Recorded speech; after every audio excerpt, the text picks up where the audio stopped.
हम इंसान हमेशा से जीवन के उद्देश्य और ब्रह्मांड की सच्चाई को जानने की कोशिश करते आए हैं। इस खोज में कुछ लोग ईश्वर में विश्वास करते हैं और कुछ नहीं।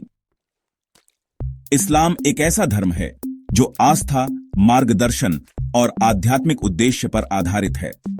मुसलमान मानते हैं कि इस दुनिया का हर हिस्सा अल्लाह की रचना है। कुरान, इस्लाम की पवित्र किताब, इंसान को बताती है कि उसे क्या करना है, कैसे जीना है और मरने के बाद क्या होगा।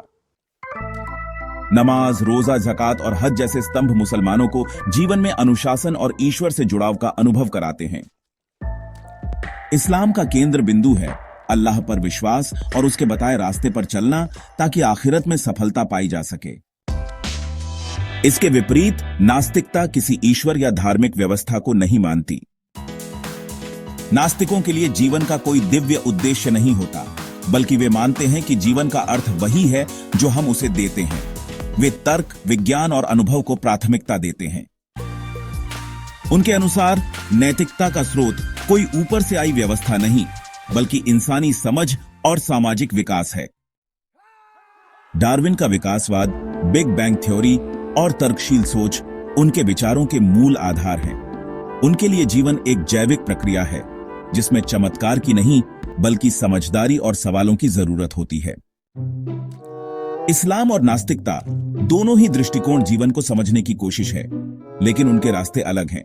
इस्लाम जवाब पहले देता है, विश्वास करो फिर समझो। नास्तिकता कहती है, पहले सोचो फिर भरोसा करो अगर जरूरत लगे। एक और आस्था है जो दिल को सुकून देती है, तो दूसरी ओर तर्क है जो दिमाग को संतुष्टि देता है।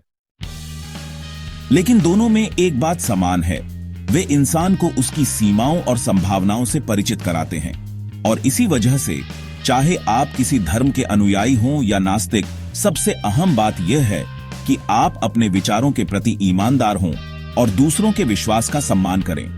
आस्था हो या न हो, इंसानियत सबसे ऊपर है। यही एक ऐसा सत्य है जो दोनों दृष्टिकोणों को जोड़ता है, और शायद यही सबसे बड़ा विश्वास है जिसे आज की दुनिया को अपनाने की जरूरत है।